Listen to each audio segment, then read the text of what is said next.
Esta muerte de los hijos de Aarón fue a causa de que ellos desobedecieron a Dios, ¿no? Y fueron fulminados por la presencia divina.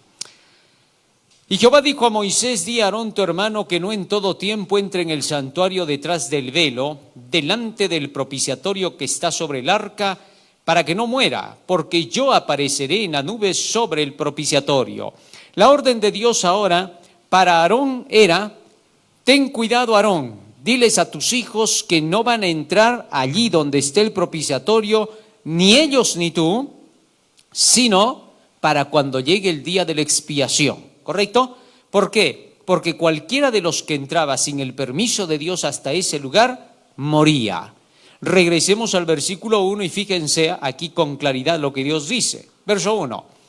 Habló Jehová a Moisés después de la muerte de los dos hijos de Aarón. O sea, ya había ocurrido esto. No era que podía ser.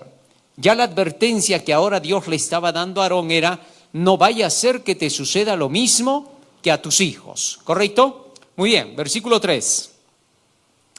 Con esto entrará Aarón en el santuario cuando tuviera que entrar en el día de la expiación, una vez en el año, con un becerro para expiación y un carnero para holocausto. Verso 4. Se vestirá la túnica santa de lino, y sobre su cuerpo tendrá calzoncillos de lino, y se ceñirá el cinto de lino, y con la mitra de lino se cubrirá. Son las santas vestiduras. Con ellas se ha de vestir después de lavar su cuerpo con agua. Verso 5. Y de la congregación de los hijos de Israel tomará 2 machos cabríos para expiación y un carnero para holocausto. Fíjense ahora en esto. Primero, para la expiación de él mismo, de Aarón y de su familia, él tenía que entrar con un becerro para la expiación. Pero para todo el pueblo iba a traer 2 machos cabríos más un cordero para el holocausto. Acuérdense bien, por favor. Solo para él y para su familia era un becerro, un torito. Y para el pueblo, 2 machos cabríos, 2 cabritos. ¿Correcto? Muy bien. Ahora seguimos leyendo. Ahí está Aarón con su becerro, ¿no? Para su holocausto y para su expiación. Más aún dice, versículo 6. Y hará traer Aarón el becerro de la expiación que es suyo, y hará la reconciliación por sí y por su casa. Lo que vamos a ver a continuación es cómo él hacía la reconciliación, la expiación por él y por su casa. Y luego de eso vamos a ver que el mismo acto que se realizaba para la expiación con su becerro por su casa es el mismo que se realiza por el pueblo, ¿correcto? Así que atentos a lo que vamos a ir de aquí en adelante, porque esto es también para el pueblo. Seguimos leyendo. Versículo 7. Después tomará los 2 machos cabríos y los presentará delante de Jehová a la puerta del tabernáculo de reunión. ¿Dónde dice que iba a presentar los 2 machos cabríos? A la puerta del tabernáculo de reunión. Vamos a ver algunas de las imágenes que tenemos ahí para ver cómo es que a estos 2, ahí están los 2 machos cabríos, ¿no? De 1 año tenían que ser, tiernos. Ahí están los 2 machos cabríos. Y estos se presentaban a la puerta del tabernáculo de reunión. Muy bien, ¿qué pasaba? Seguimos leyendo. Y echará suertes Aarón sobre los 2 machos cabríos, una suerte por Jehová y otra suerte por Azazel. Es decir, uno de los 2 cabritos representaría a Jehová y el otro representaría a Azazel.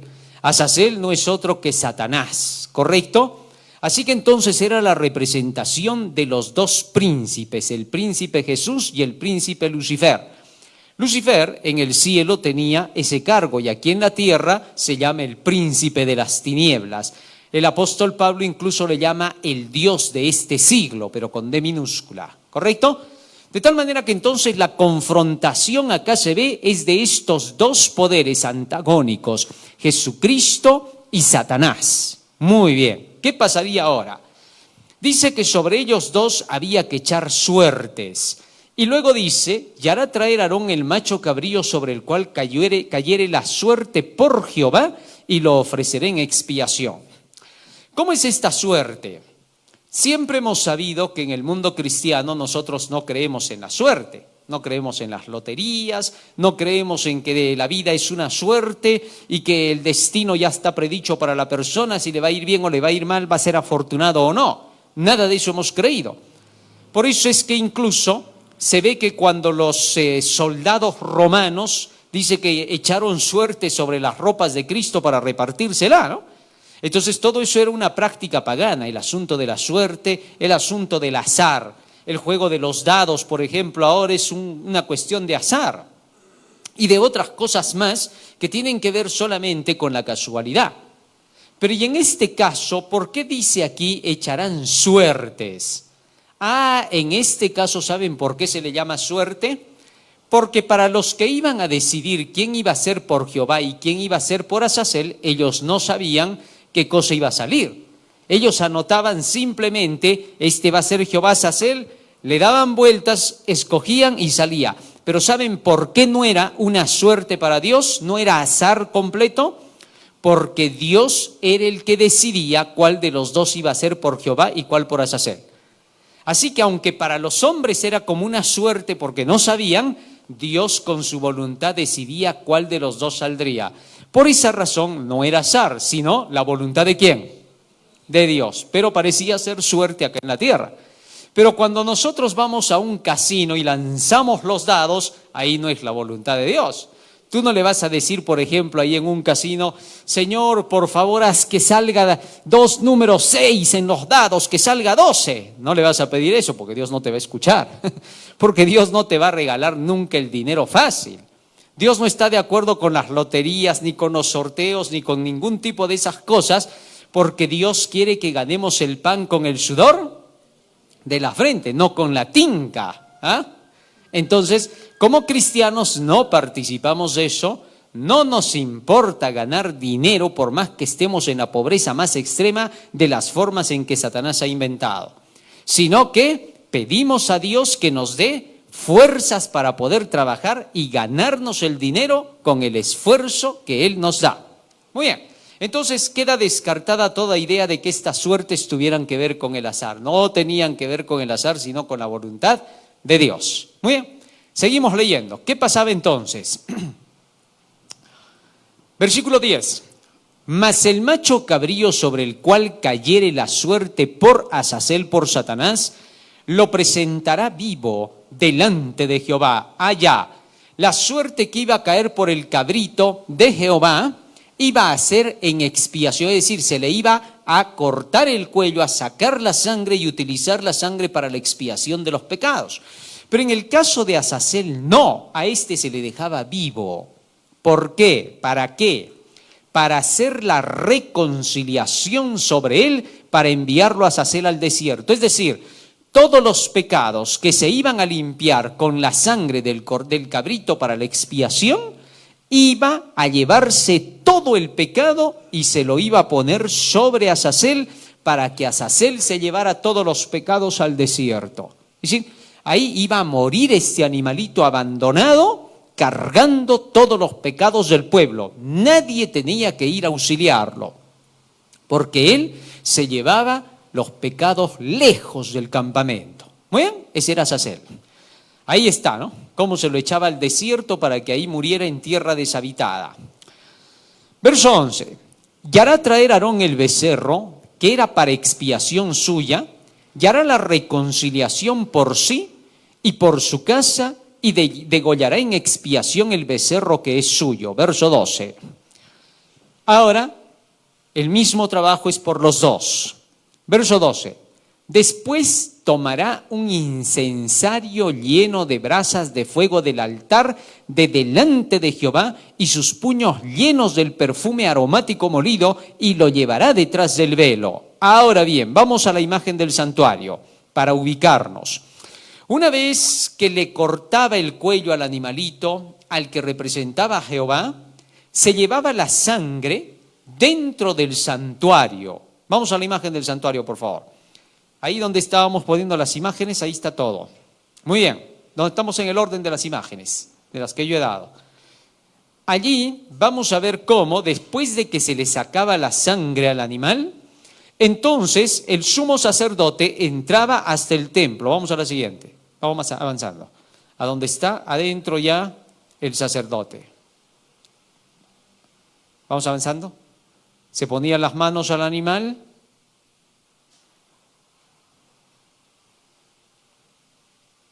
Ahí está, ahí nomás. Y entonces el sacerdote entraba hasta el lugar santo. Y ahí en el velo del lugar santo, entonces esparcía con la sangre 7 veces. ¿A qué simbolizaba eso? ¿Qué hemos dicho que es el velo? ¿Se acuerdan? El cuerpo de Cristo. Y si la sangre del animal venía cargando con todos los pecados del pueblo, al echarla sobre el velo, ¿qué cosa significaba? ¿Ah? Que se estaba cargando con todos los pecados del pueblo sobre el cuerpo ¿de quién? De Cristo. ¿Correcto? Ahora, cuando se asperjaba acá la sangre y también en los cuernos del altar, no vayan a creer que esa sangre se quedaba ahí todos los días y todo el año, porque esto se hubiera mosqueado y hubiera tenido un olor a muerto. Entonces, el sacerdote, después de que terminaba el oficio, todo lo limpiaba, todo lo del velo lo dejaban limpio. Para eso, habían 3 grupos de personas. ¿Qué se llamaban estos?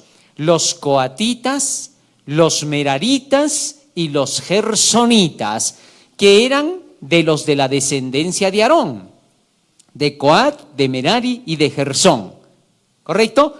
Y estos se encargaban de la limpieza del santuario. Para limpiar el lugar santísimo, cuando tenían ellos que entrar, uno de los grupos, ellos tenían que entrar de una manera especial.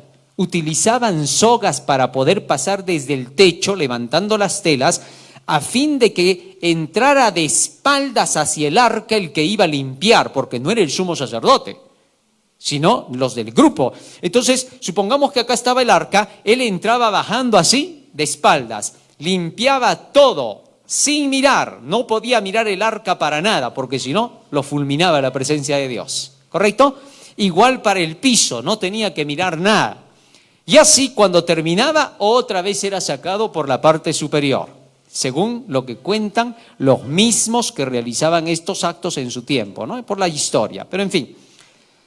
Muy bien, entonces, una vez que se ponía la sangre sobre el velo, allí quedaba registrado el pecado. Todo esto iba a tener su cumplimiento y al final lo vamos a ver, ¿ya? Vamos a la siguiente imagen ahora. Una vez que el sumo sacerdote había entrado hasta ahí, que dejaba los pecados, como sobre Jesús cargó los pecados del pueblo, mojaba los 4 cuernos del altar. ¿Se acuerdan en la mañana cuando dijimos que se mojaba con sangre los cuernos del altar? ¿Para qué era? ¿Para qué dijimos que era? ¿Ah? A ver, hagamos memoria. ¿Para qué dijimos que era que se mojaban los 4 cuernos del altar con la sangre? Porque se estaba registrando el pecado de aquellos que venían para presentar su animalito, y el sacerdote entonces mojaba los 4 cuernos del altar con la sangre, dejando registrado el pecado hasta el día de la expiación. Hebreos capítulo 10, versículo 3. Fíjense lo que dice allí. Hebreos 10:3. Pero en estos sacrificios cada año se hace memoria de los pecados. Entonces, cuando llegaba el final del año, para el día de la expiación, se hacía memoria de los pecados, es decir, otra vez se mojaban los 4 cuernos del altar, recogiendo los pecados de todo el año. Cuando se recogían así todos los pecados, se estaba purificando las figuras del santuario, del templo.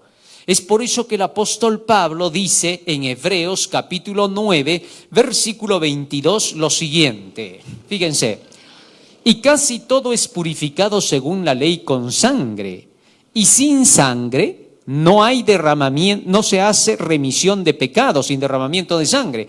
Fue pues necesario que las figuras de las cosas celestiales fuesen purificadas así.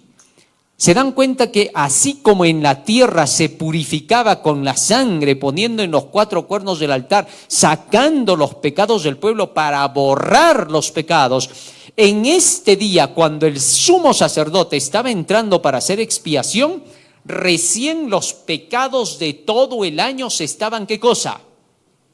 Limpiando, se estaban borrando. Lo que significa que durante todo el año el pecado no había sido borrado todavía del pecador. Hay iglesias que enseñan ahora que inmediatamente que nosotros pedimos el perdón de nuestros pecados quedan borrados. No, aquí se enseña que los pecados eran borrados solo en la expiación. Cuando el texto dice, yo Jehová, que borro tus pecados, que los echo a lo profundo de la mar, todo eso se va a ser cumplido cuando en la expiación Jesucristo hace limpieza en el santuario, ¿qué cosa? Celestial, ¿correcto? De manera que todo eso solamente se cumple a partir de que Jesucristo comienza a operar en la expiación. Muy bien, pero eso no es todo. Los pecados serán borrados hacia el final del tiempo, ¿no es cierto? Por completo. Vamos a la siguiente imagen. ¿Qué es lo que ocurre? En el cielo, déjalo ahí, en el cielo también hay un sitio donde se registran los pecados, ¿correcto? ¿Dónde están registrados los pecados? En los libros de memoria del cielo, en este caso el libro de la muerte del cielo, ¿correcto? Apocalipsis capítulo 20, versículo 12, fíjense lo que dice. Y vi a los muertos grandes y pequeños de pie ante Dios, y los libros fueron abiertos, y otro libro fue abierto, el cual es el libro de la vida, y fueron juzgados los muertos por las cosas que estaban escritas en los libros según sus obras. Así entonces en el cielo también se registran los pecados en el santuario celestial, y son quitados, repito, en el tiempo de la expiación. Cuando Cristo termine su obra, aquellos que se hayan arrepentido de sus pecados. ¿Qué cosa es el arrepentimiento? ¿A qué le llamamos arrepentimiento? El arrepentimiento no es un sentimiento. Hay algunos que piensan que el arrepentimiento es un sentimiento, ¿no? Un sentimiento de desesperación, de llanto, de grito por querer dejar un mal. No. El arrepentimiento significa reconocimiento de haber hecho mal y renunciar a ese mal, dejar de hacer lo malo y empezar a hacer lo bueno. Eso se llama arrepentimiento, ¿correcto? A ese tipo de arrepentimiento se le llama tristeza por el pecado. ¿Por qué? Porque es un pecado del cual Dios nos ha reprendido para que lo abandonemos, ¿correcto? Y algunos confunden que porque dice tristeza por el pecado, significa una cuestión de sentimiento. No, vamos a ver cómo funciona esto. Hebreos capítulo 12, para que sepan por qué es tristeza por el pecado, ¿ya? Fíjense, Hebreos capítulo 12, versículo 5 al 7.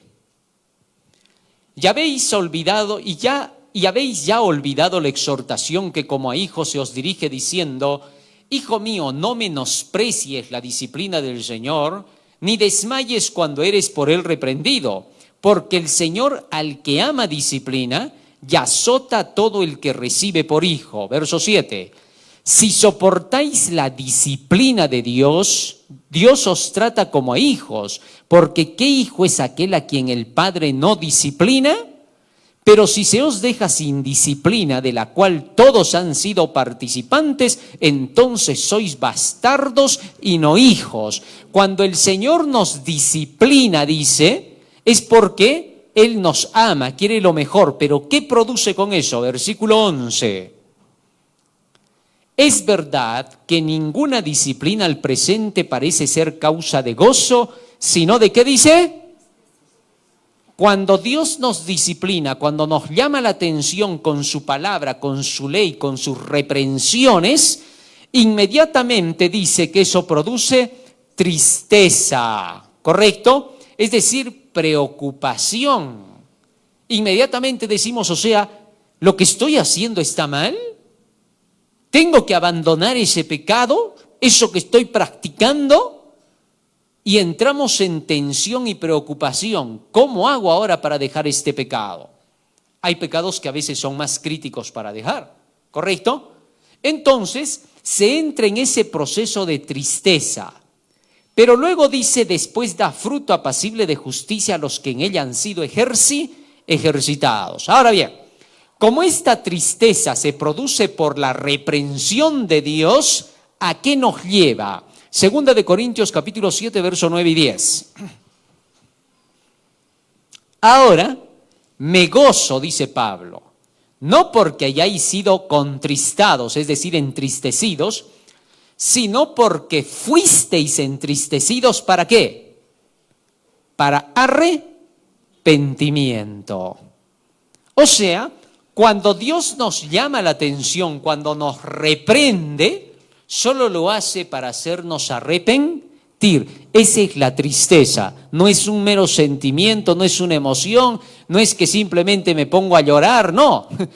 Muchos incluso cuando les llega el mensaje de que tienen que abandonar un pecado, contrario a llorar dicen así, ¿no? ¿Pero que me van a quitar ahora mi musiquita? No, pues, así no es. Ya no voy a poder escuchar mi rock, no voy a poder ver mis novelas, que también eso es pecado. ¿Se dan cuenta? Están entristecidos, están preocupados por lo que están haciendo, pero no lloran. No necesitas llorar cuando estás arrepentido, las lágrimas no van a hacer nada, ¿correcto?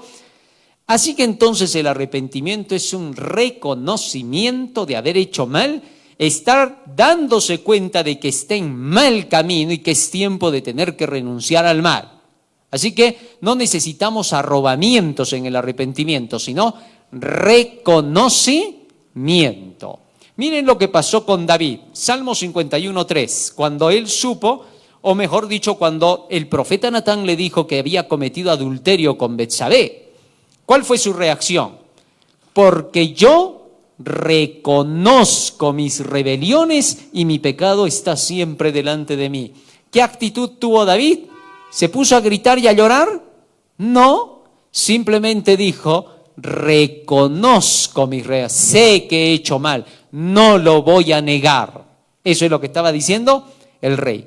Y luego de eso, ¿qué cosa hizo? Confesó su pecado ante el Señor, pidiéndole que le diera nuevamente el Espíritu Santo. Sigamos leyendo. Verso 4. Salmo 51:4. Contra ti solo he pecado, y he hecho lo malo delante de tus ojos, para que seas reconocido justo en tu palabra y tenido por puro en tu juicio. Verso 5. He aquí que en maldad he sido formado y en pecado me concibió mi madre. He aquí tú amas la verdad en lo íntimo y en lo secreto me has hecho comprender sabiduría. Estas son las palabras con las que ahora decía David, purifícame, verso 7, sigue. Purifícame con hisopo y seré limpio, lávame y seré más blanco que la nieve. Eso era lo que pedía ahora en su arrepentimiento. No se ve ninguna gritería de parte de David, sino reconocimiento. Cuando reconoces que has hecho mal porque la ley de Dios te lo muestra, la ley te produce arrepentimiento. Y la ley produce arrepentimiento porque es la labor del Espíritu Santo convencerte de pecado, de justicia y de juicio a través de la ley. Porque el Espíritu Santo no te va a convencer de pecado sin la ley. Porque ya hemos visto que por la ley se conoce ¿qué? El pecado. Así es como lo dice el apóstol. Romanos capítulo 3, verso 20, fíjense lo que dice allí. Ya que por las obras de la ley ningún ser humano será justificado delante de él, porque por medio de la ley es el conocimiento ¿de qué? Del pecado. O sea, por la ley se conoce. El Espíritu Santo te convence con la ley de pecado. Y cuando te ha convencido de pecado, te llama la atención y te dice la paga del pecado es muerte, te está reprendiendo. Y esa reprensión debe producir arrepentimiento. Apocalipsis capítulo 3, versos 19 y 20, 18 y 19. Fíjense lo que dice allí. Por tanto, yo te aconsejo que de mí compres oro refinado en fuego para que seas rico, vestiduras blancas para vestirte y que no se descubra la vergüenza de tu desnudez, y unge tus ojos con colirio para que veas. ¿Qué se llama eso? Está reprendiendo Jesús. Verso 19, yo reprendo y castigo a todos los que amo. Sé pues celoso, ¿y qué? ¿Se dan cuenta que cuando el Señor habla con fuerza a través de su mensaje, de su profecía, te está reprendiendo, y que la reacción tuya es que al darte cuenta de la advertencia que te está dando, que vas a perecer si sigues en eso, inmediatamente te dice, sé celoso ahora y arrepiéntete, acepta lo que te estoy diciendo? ¿Está claro? Muy bien, entonces ese es el arrepentimiento. Ahora regresamos otra vez a Levítico. Ya entendimos hasta aquí cómo es que el Señor produce el cambio en la persona. Y pondrá el perfume sobre el fuego delante de Jehová, y la nube del perfume cubrirá el propiciatorio que está sobre el testimonio para que no muera. Una vez que el sacerdote ha asperjado la sangre en el velo, ahora toma del altar de oro el incensario, ¿correcto? Y una vez que tome el incensario, ojo que hasta aquí todavía no mojó los 4 cuernos, solamente expliqué hace un rato por qué se mojaban los 4 cuernos, pero hasta ahí no. Entonces, entra hasta el lugar santísimo, deja el altar de oro, toma el incensario y de aquí de la mesa del altar toma más incienso y se lleve el incensario con los puños llenos de incienso y pasa hasta el lugar más sagrado de lo sagrado, el lugar santísimo. ¿Correcto? Traspasa el velo. Y una vez que llega allí, en el arca del pacto, en medio de los 2 querubines, el sumo sacerdote pone el incensario. ¿Correcto? ¿Para qué? Sigamos leyendo. Levítico 16. Y pondré el perfume sobre el fuego delante de Jehová, y la nube del perfume cubrirá el propiciatorio que está sobre el testimonio para que no muera el sumo sacerdote. ¿Por qué? Como, volvamos a la imagen del arca ahora, solo el arca para que podamos ver dónde está el sumo sacerdote trabajando. Cuando él pone el incensario en medio del arca, entre los 2 querubines, el humo del incienso comienza a subir. Ahí, ¿no? Aquí es donde el humo del incienso comienza a subir y él queda protegido de la presencia de Dios que aparece como la santa Shekinah, de la que hablamos en la mañana, resplandeciente como un relámpago. Entonces en ese momento se ilumina el lugar y es cuando Dios está presente. ¿Para qué? ¿Qué hace en el momento en que Dios baja allí y el sumo sacerdote se está presentando? El sumo sacerdote, de su puño, de lo que llevó el incienso, aumenta más incienso para que la nube se haga más espesa. Entonces, en ese momento es que el incienso se junta con el que ya se está quemando con las oraciones de todos los santos.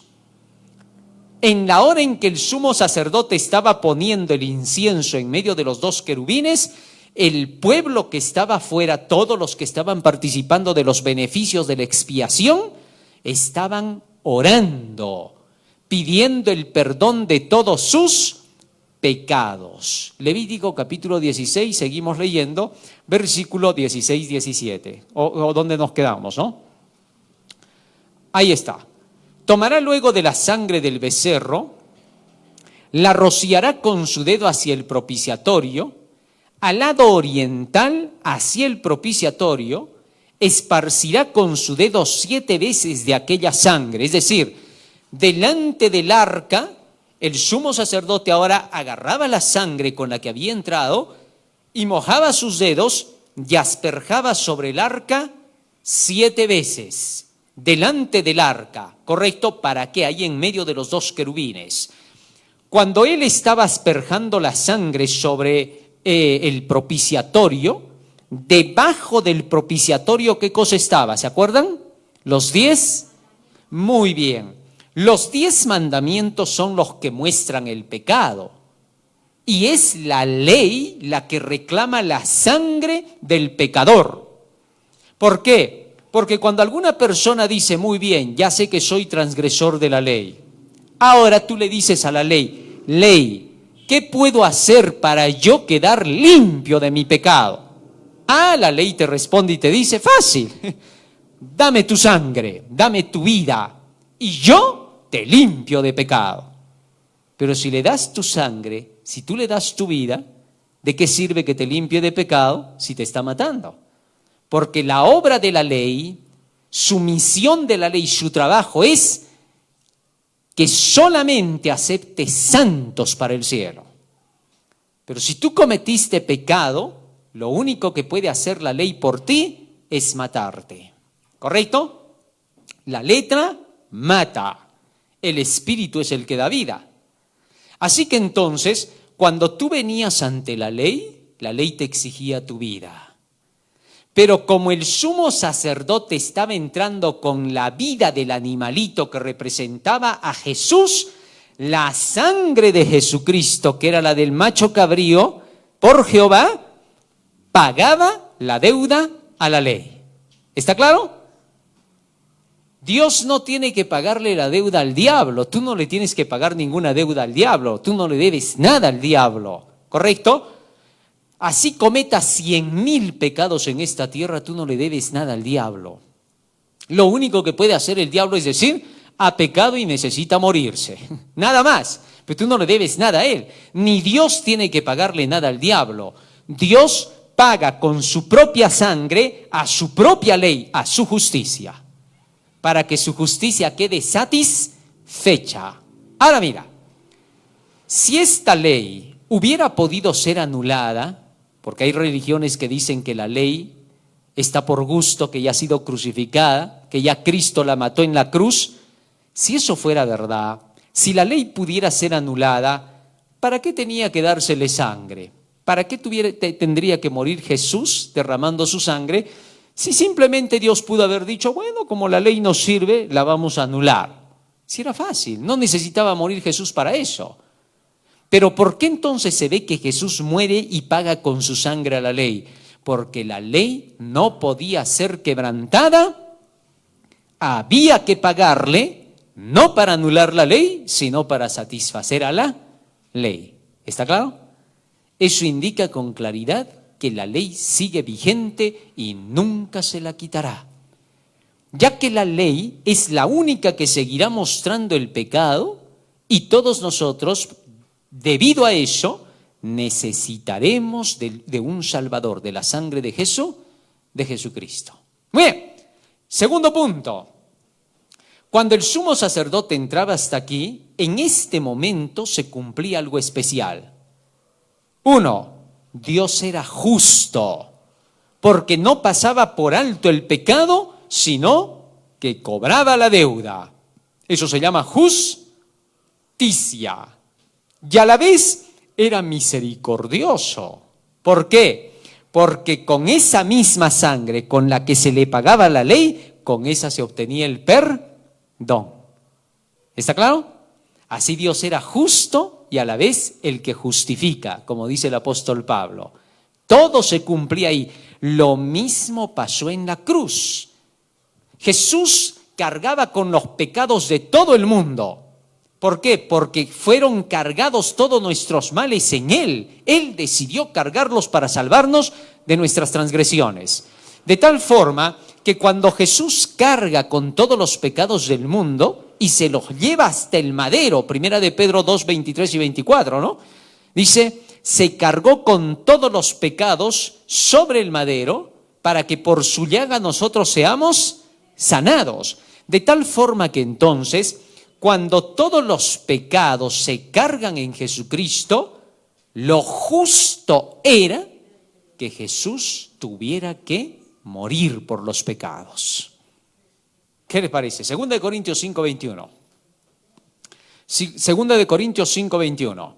Entendamos bien el plan de salvación, ¿eh?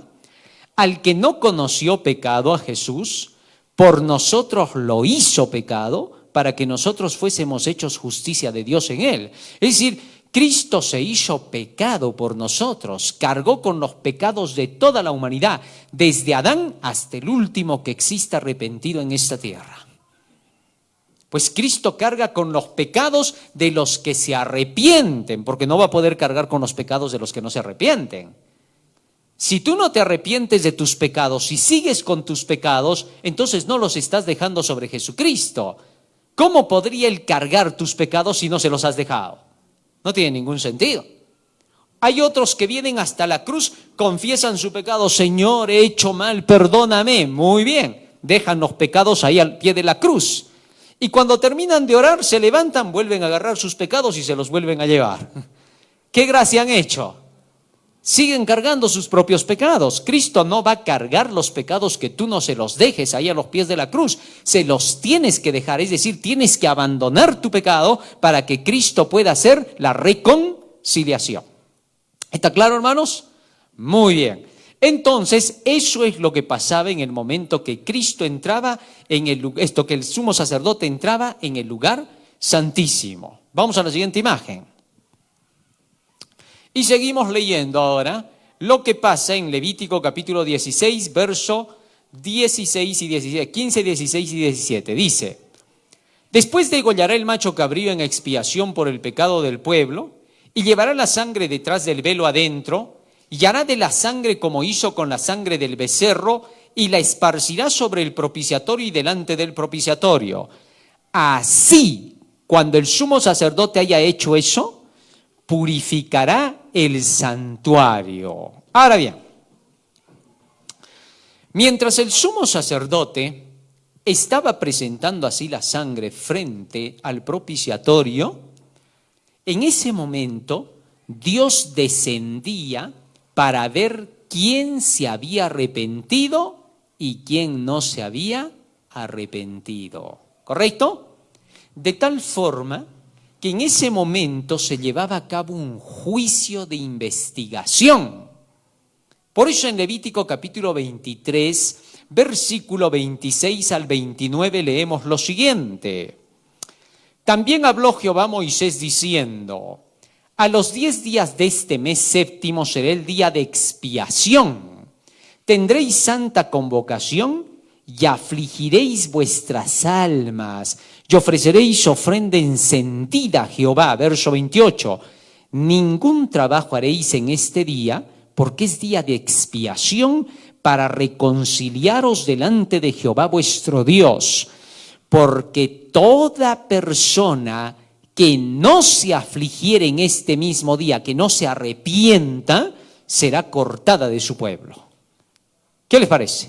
Es decir, el día de la expiación tú tenías que arrepentirte de todos tus pecados, tenías que hacer un análisis de tu vida, a ver qué cosa no he hecho bien, de qué no me arrepentí, y ese día tenías que estar pidiendo perdón. Esa era la hora del sacrificio, de la hora de la presentación de la sangre en el lugar santísimo. San Lucas capítulo 1, versículo 10. Fíjense lo que dice allí. Y toda la multitud del pueblo estaba afuera orando a la hora del incienso. ¿Qué estaban haciendo, dice, en el momento que se presentaba el incienso? Toditos estaban orando. ¿Y qué cosa estaban pidiéndole al Señor? El perdón de todos sus pecados. Por eso en Apocalipsis capítulo 8, versículo 3, leemos lo siguiente. ¿Qué cosa es el incienso? Ya habíamos estudiado parte de eso. Otro ángel vino entonces, se paró ante el altar con un incensario de oro y se le dio mucho incienso para añadirlo a las oraciones de todos los santos sobre el altar de oro que estaba delante del trono. ¿Para qué servía el incienso? Para añadirlo a las oraciones de los santos. Ahora bien, el incienso que se estaba añadiendo a las oraciones de los santos es una representación de los méritos de Cristo, de toda su obediencia que Él prestó. Esos méritos de Cristo, que son el olor de Cristo, el olor de su conocimiento, ¿se acuerdan lo que habíamos estudiado en la semana? ¿No? Todo eso se mezcla, las promesas de Dios, el cumplimiento de la perfección de Jesucristo, desobediencia a la ley, todo eso se mezcla con tus oraciones para que seas acepto ante Dios. Ningún ser humano podría ser acepto ante Dios porque todos somos pecadores. Así que cuando venimos, nos arrepentimos de nuestros pecados pidiendo el perdón al Señor en esta hora de juicio de expiación, inmediatamente que pedimos el perdón de nuestros pecados, Jesucristo completa, de acuerdo con sus promesas de la palabra, con sus méritos, por sus acciones de haber obedecido la ley, lo que tú no has podido. ¿Está claro? Así que en esta hora del juicio, mientras vamos luchando por obedecer la ley de Dios, lo que aún todavía no hemos logrado, ¿quién lo completa? Cristo. ¿Hasta cuándo? Hasta que obtengamos la victoria. Es decir, nos ayuda como ver que llegamos hasta cierto nivel, debíamos llegar hasta acá, pero solo llegamos hasta acá hoy día, y le decimos, Señor, hice el máximo esfuerzo por obedecerte, perdóname, pero te fallé. Y Jesús inmediatamente se presenta ante el Padre y dice, Padre, yo pagué por eso que le falta. Ese trozo que te faltaba en el día, ¿quién lo completa? Y te hace pasar como perfecto, por eso es que no te borran del cielo hoy día. A ver, si yo preguntara, ¿cuántos han pecado hoy día? Ya sea en pensamiento o en acción. Bueno, van a tener que levantar todos la mano, porque todos van a decir, en algo se nos fue, no somos perfectos, somos seres humanos imperfectos, ¿correcto? Entonces, como todos pasamos por algo negativo, aún sin darnos cuenta, pecado por hierro, cuando llega la noche y nos vamos a dormir, Señor, le decimos en nuestra oración antes de dormir, ¿no? Perdóname todos mis pecados del día de hoy, ya sea en pensamiento, en acción, quizás no me he dado cuenta, lávame y límpiame, ¿no? Y entonces, inmediatamente, ¿qué hace Jesús? Eso que me faltó, lo llena. Y por así decir, llega ante el Padre ahí en la noche cuando tú ya te vas a dormir y trae tus registros. Santo durante todo este día. ¿Te diste cuenta? E inmediatamente se te anota, ¿no? Santo durante el día tal. Ya está. Tú no llegaste hasta ese nivel, pero Jesús lo completó. De eso se trata la expiación. Entonces, mañana es otro día. Te olvidas del día de hoy porque el día de hoy pasó. Bástale a cada día su propio mal. Y mañana vuelves a la guerra. Y vuelves a luchar contra Satanás. Y durante todo el día peleas contra él, contra sus tentaciones, contra todo. Y mañana ya no cometes los mismos errores de hoy. De tal manera que vas obteniendo victoria. Abandonas aquello por lo cual fuiste perdonado y entonces llegas al nivel que debías. Y ahora se te inscribe victorioso. Al que venciere, no borraré su nombre del libro de la vida. Así es como se obtiene la victoria. No es como tú crees a veces, ¿no? Ay, que tengo que ser santo hoy día tengo que obedecer todo, tengo que vencer en todo. Y cuando no puedes dices, creo que me voy a perder. Y para remate terminas diciendo así, nadie es perfecto. Y como nadie es perfecto, no se puede obedecer la ley. Como no se puede obedecer la ley, entonces es legalismo. Por obedecer la ley nadie se salva. Solo creo en Jesús y punto. Y lo echas a perder todo. Porque entonces no confiaste en tu Salvador. Cristo se ha comprometido con su honor a que Él va a hacer posible que tú obedezcas todos sus mandamientos. ¿Correcto? O sea, vas a poder cumplir. No tienes que dudar. Lo vas a lograr. Solo cumple con tu parte. Que no te olvides de confesar tus pecados. Muy bien. Entonces se mezcla el incienso de los méritos de Cristo con tus oraciones y te da la victoria. Más claro ya no puede ser. Ahora, eso sucedía en el momento en que se estaban verificando los casos del pueblo. Y si había alguien que en ese momento no se había arrepentido, ¿qué pasaba con el pobre sumo sacerdote? Moría. Dios lo fulminaba. El inocente, que es Jesús el sumo sacerdote, muere por el culpable. ¿Está claro? Muy bien.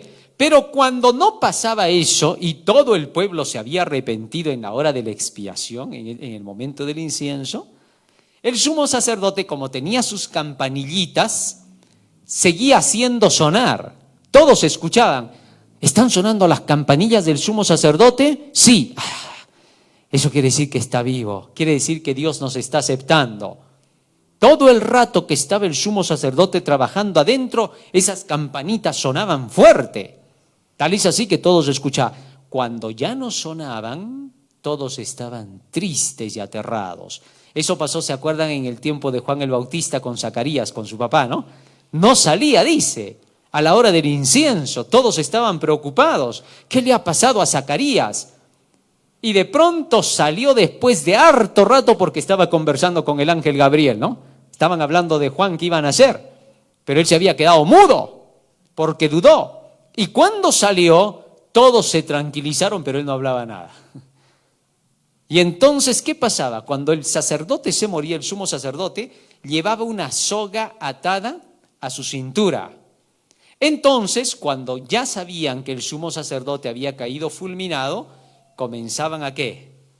A jalar la soga y a sacar el cuerpo muerto del sumo sacerdote. E inmediatamente entraba el otro sumo sacerdote, el que ahora quedaba en su lugar, e iba hasta la presencia de Dios a preguntar qué había pasado. Y la respuesta era: hay un fulano de tal tribu, de tal familia, que se llama de tal nombre, sáquenlo y apedréenlo. ¿Por qué? Culpa de ese fue todo. ¿Correcto? Así es como se llevaba a cabo el juicio de investigación. Se investigaban los casos de toditos los que estaban allí presentes. Desde 1844 en el cielo también ha comenzado una obra ¿de qué? De investigación, de juicio. Entonces Dios está investigando los casos de todos nosotros. Y nosotros tenemos que asegurarnos de estar delante de Dios limpios para no tener que hacer que nuestros pecados nos maten. Entonces, ¿qué tenemos que hacer a partir de 1844? Hacer un análisis profundo. Dice, afligir el alma. ¿Qué cosa es afligir la mente, el alma? ¿Ah? ¿Cómo afligimos? ¿Cómo quebrantas tu mente? A ver, la palabra quebrantar, afligir, ¿qué cosa significa? ¿Ah? ¿Quebrantar qué es? Romper, destrozar, ¿correcto? Entonces, cuando nosotros afligimos el alma es cuando rompemos nuestras malas ideas, rompemos nuestra mente. Quebrantar la mente significa rompo mis ideas, deshago mis creencias. ¿Ah? ¿Con qué hago eso? Con la palabra de Dios. Jeremías 23, 29. Fíjense lo que dice allí. Esto es fácil de entender. ¿No es mi palabra como fuego, dice Jehová, y como martillo que quebranta la piedra? Así que la palabra de Dios es capaz de romper nuestros pecados, de romper nuestras ideas. Porque a fin de cuentas, ¿qué cosa es el pecado? ¿Ah? Es todo lo contrario de es un principio opuesto a la ley de Dios. Que si Dios dice, no mates, ¿qué cosa dice el pecado? Mata, es decir, todo al revés. ¿Ah? Eso se llama transgresión de la ley o pecado. Entonces, para que no tengas que romper el principio, Dios te explica por qué no tienes que hacerlo. ¿Acaso Dios simplemente te dice no mates, no robes, no adulteres y ahí se queda? No. Luego también te explica en la Biblia, mira, si tú matas vas a producir sufrimiento, si tú matas vas a producir represalias, si tú matas te van a matar. El que espada mata, a espada también debe morir. Ahora te das cuenta, te dice Dios, ¿en eso quieres acabar? Inevitablemente va a haber represalias. Tú lo dañas a alguien y los familiares te van a perseguir hasta el fin del mundo. No vas a ser feliz, vas a andar desesperado. Así que, ¿quieres matar? No, Señor, ya no quiero matar, porque no quiero que me venga todo eso.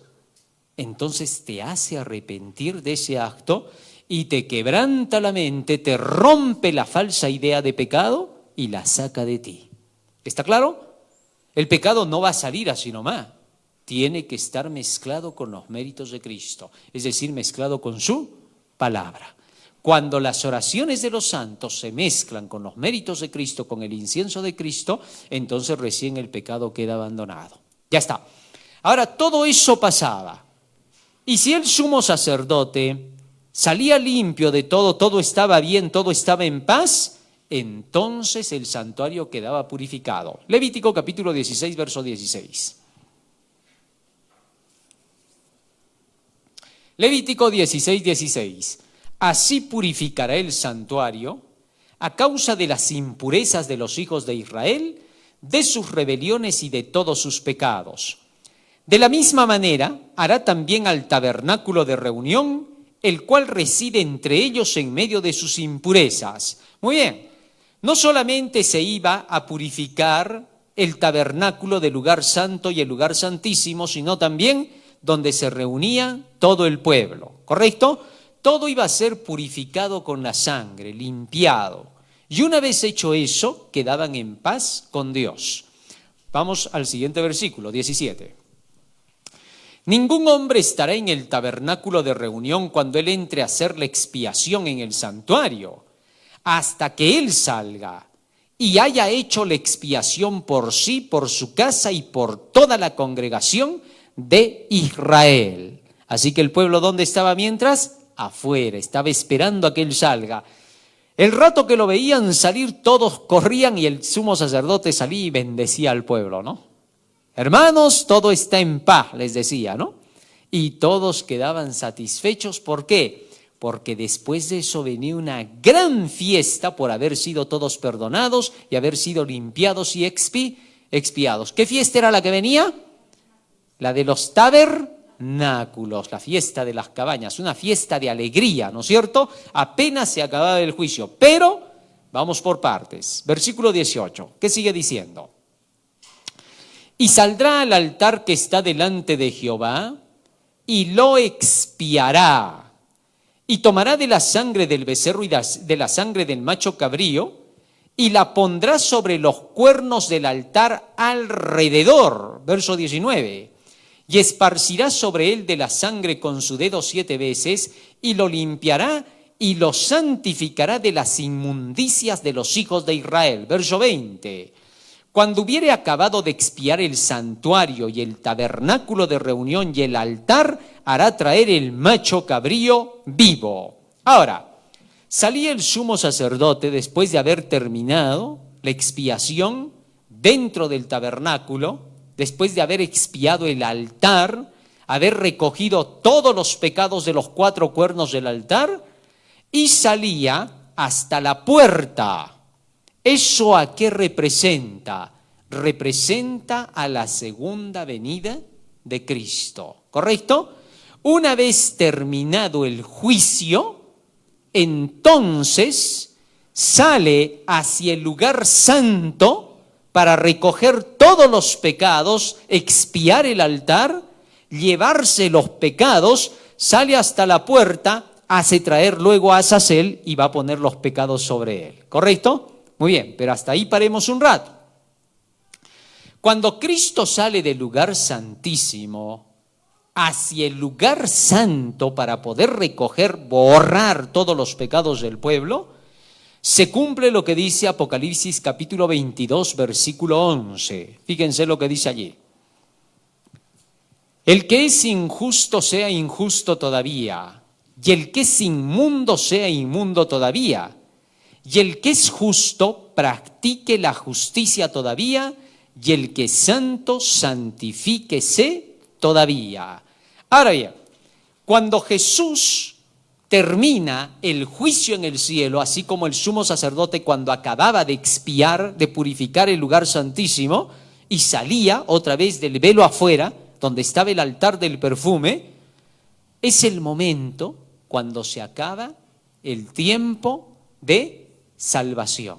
Se acabó el juicio, ya Cristo sale y solo está recogiendo ¿qué cosa? Todos los pecados.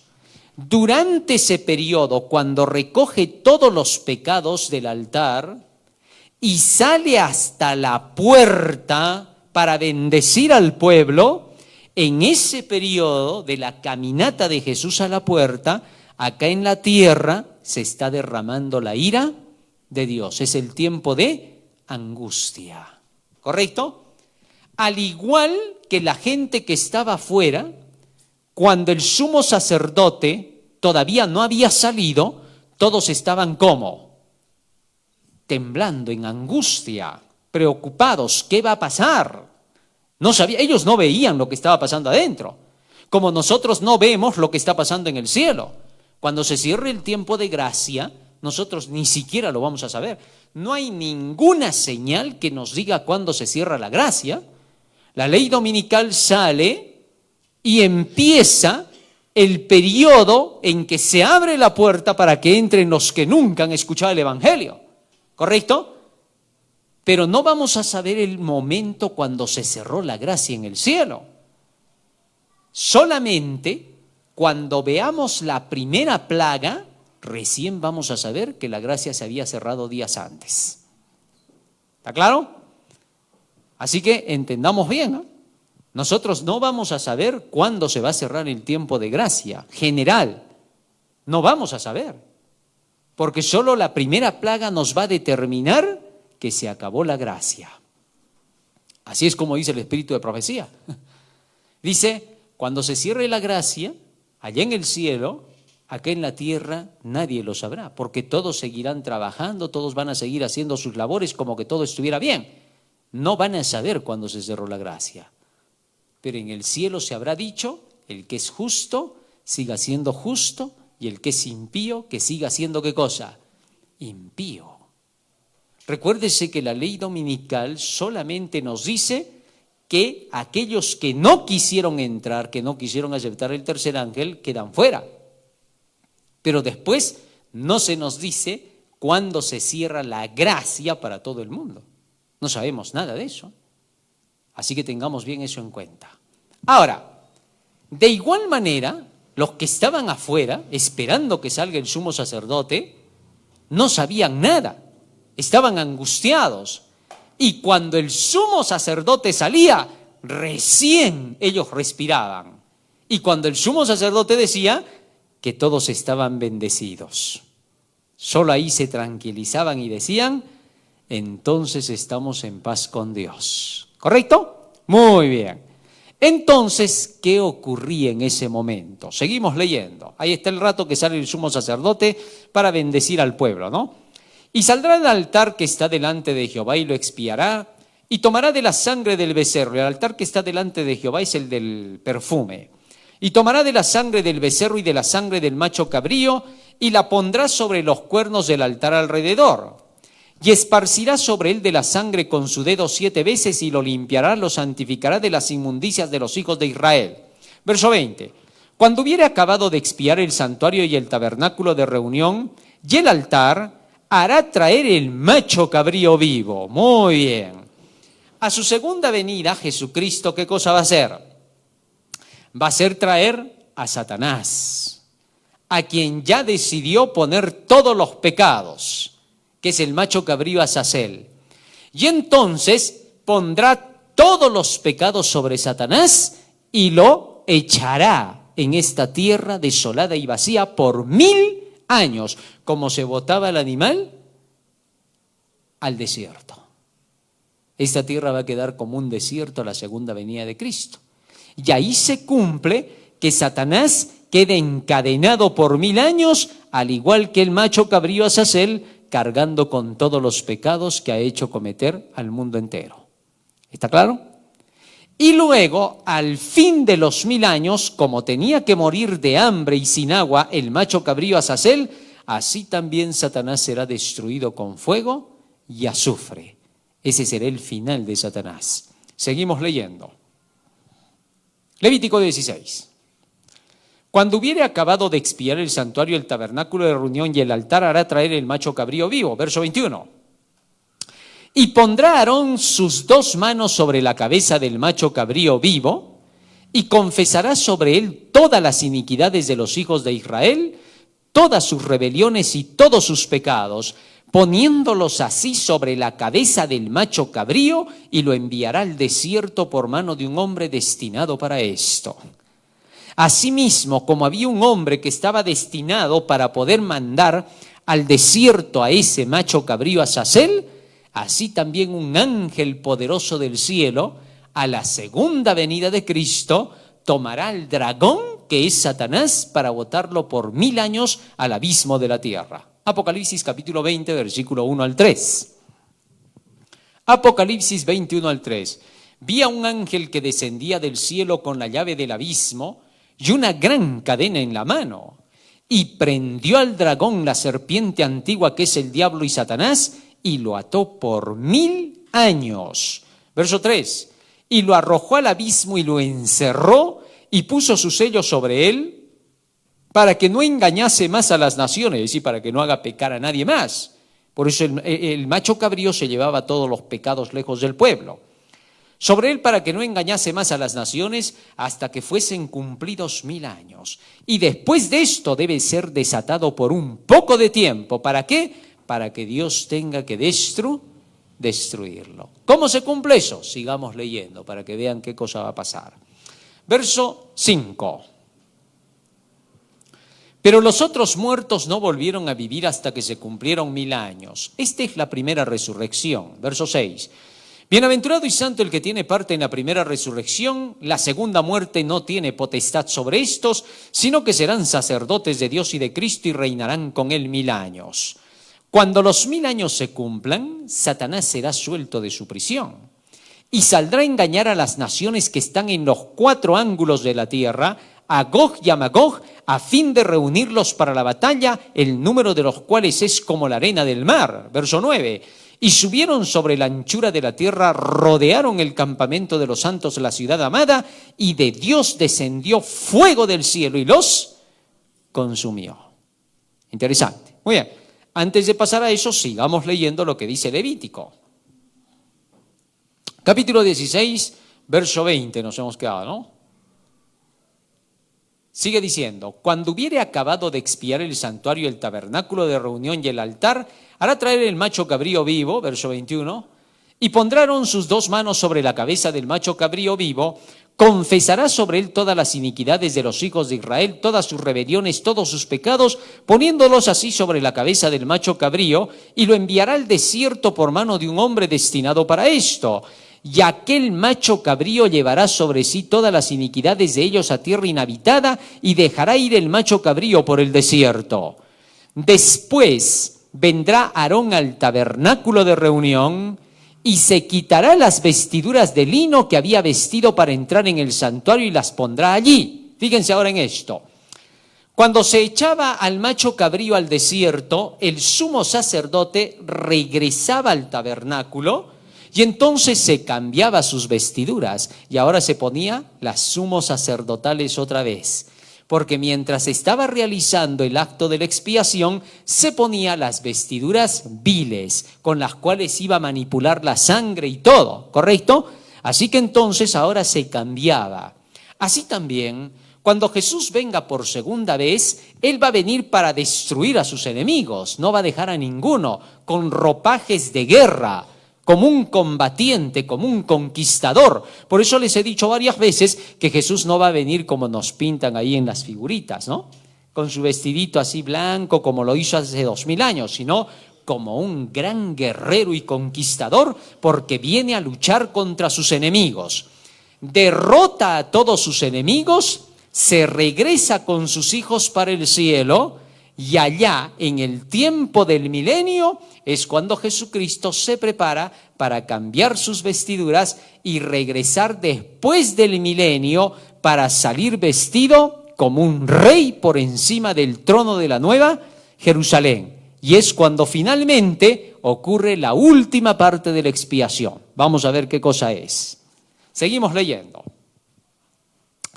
Lavará luego su cuerpo con agua en el lugar del santuario, y después de ponerse sus vestidos saldrá y hará su holocausto y el holocausto del pueblo, y hará la expiación por sí y por el pueblo, y quemará en el altar la grosura del sacrificio por el pecado. El que hubiere llevado el macho cabrío a Azazel, lavará sus vestidos, lavará también con agua su cuerpo, y después entrará en el campamento. Y sacarán fuera del campamento el becerro y el macho cabrío inmolados por el pecado, cuya sangre fue llevada al santuario para hacer la expiación, y quemarán en el fuego su piel, su carne y su estiércol. Muy bien. Acá vemos que antes de que Jesucristo o el sumo sacerdote llevara a las cenizas lo que quedaba del animal, primero se quemaban, ¿qué cosa? Las grosuras en el altar del holocausto. A la segunda venida de Cristo se destruye a todos los impíos con el resplandor de Jesucristo, que representa al momento que se quemen en el holocausto las grosuras. Y después de eso, manda que saquen todo lo sobrante del animal y que lo lleven al lugar de las cenizas y que se queme el restante del animal. ¿A qué representa eso? A cuando Satanás será quemado con fuego y azufre junto con todos sus seguidores después del milenio. ¿Correcto? Fíjense cómo. Apocalipsis capítulo 20, versículos 9 y 10. Y subieron sobre la anchura de la tierra, rodearon el campamento de los santos y la ciudad amada, y de Dios descendió fuego del cielo y los consumió. Y el diablo que los engañaba fue lanzado en el lago de fuego y azufre, donde estaban la bestia y el falso profeta, y serán atormentados día y noche por los siglos de los siglos. ¿A qué representa esto? Al momento cuando se echan a las cenizas los restantes del macho cabrío de la expiación que se lleva todo el pecado del pueblo. De esa manera, Satanás queda destruido con todos los impíos en el lago de fuego. Esta es la muerte segunda, de la cual ya no habrá resurrección. Así se acaba el pecado y los pecadores. Malaquías capítulo 4, versículo 1. Allí se cumple este texto. ¿Por qué aquí que viene el día ardiente como un horno, y todos los soberbios y todos los que hacen maldad serán estopa? Aquel día que vendrá los abrazará, dicho Jehová de los ejércitos, y no les dejará ni raíz ni rama. Satanás es la raíz y sus secuaces son las ramas. Es el momento de la destrucción final de todo el pecado, los pecadores y Satanás. Así queda purificada por completo toda la tierra con el fuego de Dios. Todo está listo para que los hijos de Dios vivan en la tierra nueva.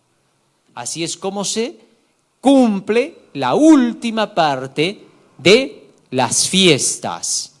Cuando el sumo sacerdote bendice al pueblo, cuando se quema el pecado, entonces todos se preparan para la fiesta que ya viene llamada los tabernáculos, a la cual le llaman Sukkot, ¿correcto?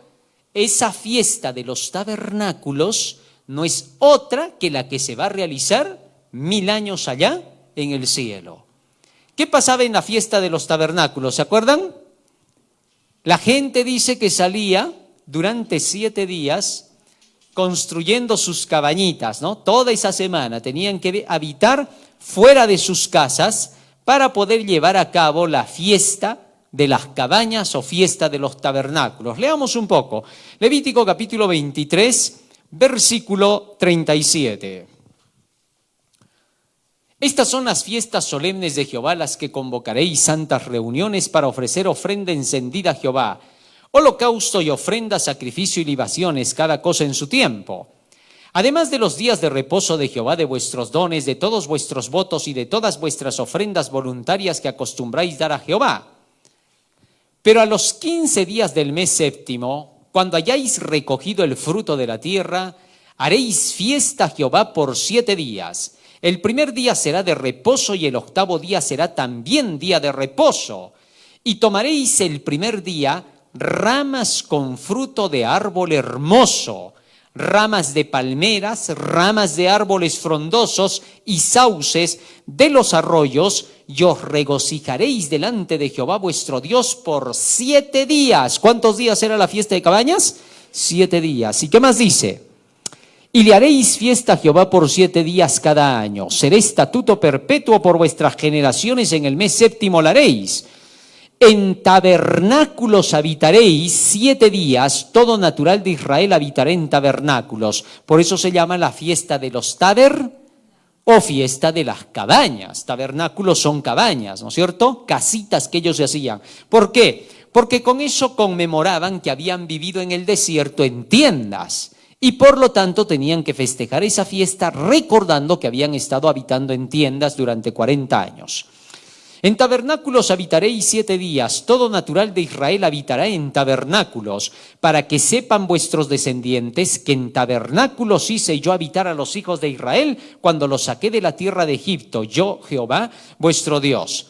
Ahora, esta fiesta era una fiesta de colorido, donde todos traían ramas, arrayanes, hojas de todo, ¿no? De esas plantas grandes de palmeras, y todos entraban por todos los lados hacia Jerusalén. De todas las esquinas, de todo el mundo llegaban los judíos.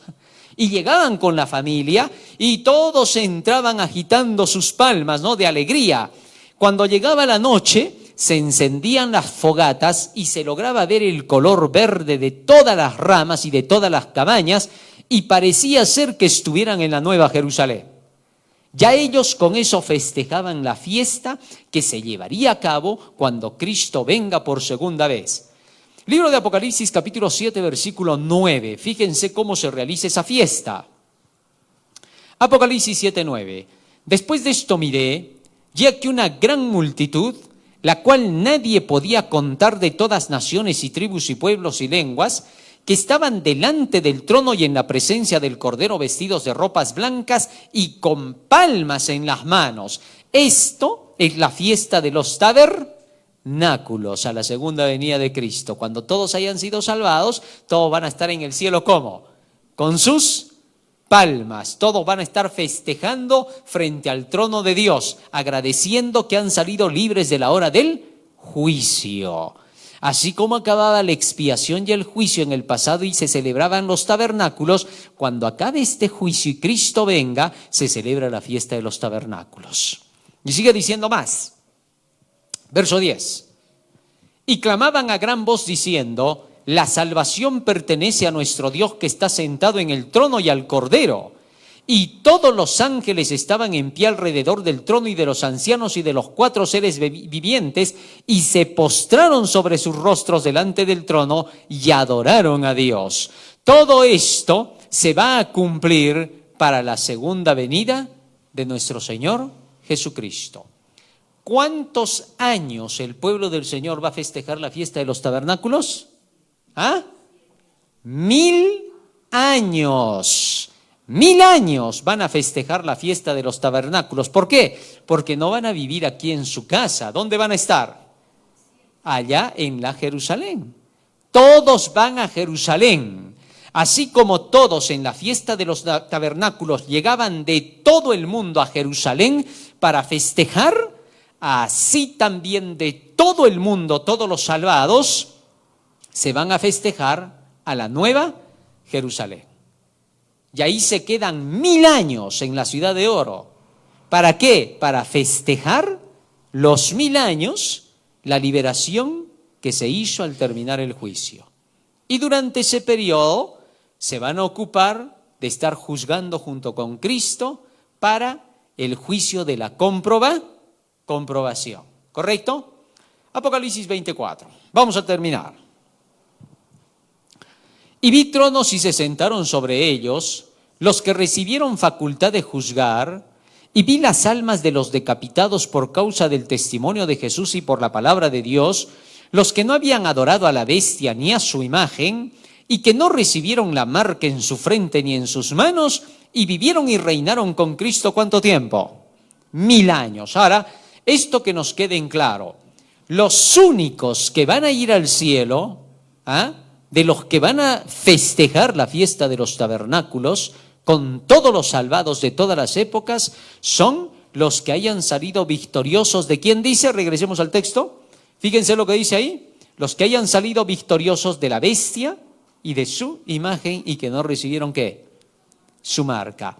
Es decir, si ahora la gente no estudia qué cosa es la bestia, su imagen y su marca, no va a poder estar entre los que van a estar en el milenio con Cristo. Imposible. ¿Qué mensaje es este mensaje que habla de la bestia, de su imagen y de su marca? El tercer ángel. O sea, los únicos que van a ser reconocidos para estar en la fiesta de los tabernáculos son los que hayan creído en el mensaje del tercer ángel y ninguno más. Si dentro de nuestra iglesia, nuestros hermanos, así sean adventistas del séptimo día, no aceptan el mensaje del tercer ángel, no estarán en la fiesta de los tabernáculos. ¿Correcto? Es decir, no pueden ir con Cristo al cielo. Se perderán. Por eso es importante que tengamos que ¿qué? Que predicar el mensaje de ¿qué? Y que les digamos a varios hermanos en nuestras iglesias ni siquiera se interesan por el mensaje del tercer ángel. Varios de nuestros pastores y dirigentes ni siquiera quieren que se hable de ese mensaje. No obstante, el texto bíblico dice que los únicos que estarán en el cielo serán los que hayan aceptado ese mensaje del tercer ángel. Que Dios quiera que cada uno de nosotros podamos haber comprendido todo este tema del santuario y que hayamos captado de qué se trata en realidad toda la salvación. Hemos visto a Jesucristo en todo el periodo de lo que es el cumplimiento profético. Fíjense cómo se las armo la historia de una forma rápida para que ustedes ahora vayan a profundizar en ella. Durante el Antiguo Testamento, Jesucristo estuvo representado por el Cordero, el animalito que moría en el santuario. En el Nuevo Testamento, Jesucristo comienza su obra en el lugar santo de ese santuario, pero en relación con el cielo, ¿correcto? Todas las profecías que hablaban en el Antiguo Testamento del Mesías que vendría, añadiendo el libro de Daniel, hablaban de la llegada del Mesías con las 70 semanas. Hasta ahí el libro de Daniel se estaba cumpliendo. Y ahora Jesucristo iba al santuario celestial para interceder. Y el libro de Daniel nos dice que eso duraría hasta 1844. Eso quiere decir que los que estudian el libro de Daniel entienden la misión del Mesías. Pero para 1844, Jesucristo termina con todas las profecías del libro de Daniel. Hasta ahí se cumple, en 1844. Y de 1844 en adelante hay que saber lo que Jesús está haciendo. Pablo nos dice que tenemos que entrar en el santuario por medio de la fe hasta el lugar donde Cristo está presentándose ante el Padre. ¿Cómo vamos a saber qué está haciendo Jesús en el cielo ahorita? Para eso, este libro del Apocalipsis. Por eso, los adventistas del séptimo día, desde 1844, se centran en el libro del Apocalipsis para poder saber qué está haciendo Jesús ahora en el cielo, ahorita mismo. Y en el libro de Apocalipsis se ve cómo Jesús, para la iglesia de la Odisea, abre una puerta en el cielo y hace entrar a todos los que quieran entrar por esa puerta para ver todo lo que les muestra en el Apocalipsis.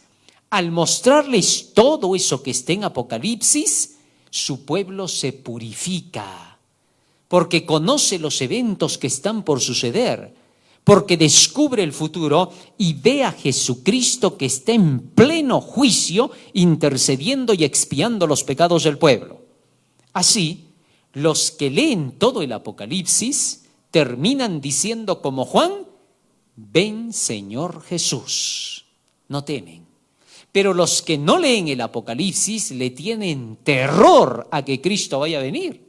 ¿Ah? No debemos tener terror a que Cristo venga. ¿A qué debemos tener terror? A que no venga. Fíjense por qué. Miren, a ver, capten por favor. Cuando el sumo sacerdote estaba dentro del lugar santísimo, ¿cómo dije que estaba el pueblo afuera? ¿Ah? ¿Qué estaban haciendo? Estaban ¿cómo? Asustados, aterrados, porque no sabían qué cosa iba a pasar. Pero cuando salía el sumo sacerdote, ¿cómo se ponían? Contentos. ¿Por qué? Porque significaba que habían sido liberados. Asimismo, si tú tienes miedo a la venida de Jesucristo, es porque tú no estás preparado, no quieres que aparezca. No tiene sentido. Deberíamos temer que no venga, más bien. Deberíamos acelerar su venida, porque eso va a significar que vamos a quedar libres del pecado y que vamos a poder ir a la fiesta de Sucot en el cielo, tabernáculos, las cabañas. ¿Hemos comprendido eso? Ojalá, hermanos, que esto se quede grabado en la mente. Necesitamos acelerar la segunda venida de Cristo. ¿Se puede apresurar la venida de Cristo o no? El texto dice: apresurándoos para la venida del día de Dios. Y será predicado este evangelio del reino en todo el mundo, y entonces vendrá el final. Que Dios nos ayude, que Dios nos bendiga. Es mi deseo y oración para que todos nosotros ahora, al comprender esa última parte de que Jesús está en el santuario celestial en expiación, tengamos que leer el libro del Apocalipsis para saber cómo está haciendo su tarea. ¿Bien? Vamos a ponernos de rodillas, le vamos a pedir en oración al Señor que Él nos ayude para que podamos estar listos para aquel día cuando aparezca en las nubes de los cielos.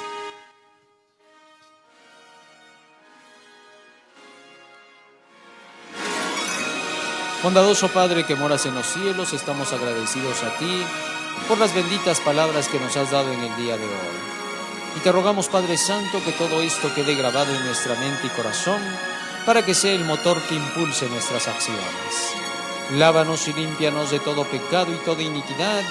Y en esta hora del juicio, Padre Santo, ayúdanos para poder estar listos y preparados para poder, Señor, entrar en el reino celestial. Danos la fuerza para poder aceptarte como nuestro sumo sacerdote, como nuestro expiador, para que podamos, Señor, confesarte nuestros pecados, decidir apartarnos de ellos, renunciar al mal y prepararnos para el hogar celestial. Y ayúdanos, Señor, para también recibir la lluvia tardía con la cual vamos a proclamar este último evangelio. Danos el poder que necesitamos, a fin de que tu pueblo, Señor, pueda salir triunfante en esta hora. Porque te lo rogamos y suplicamos en el nombre de Jesús. Amén. Amén.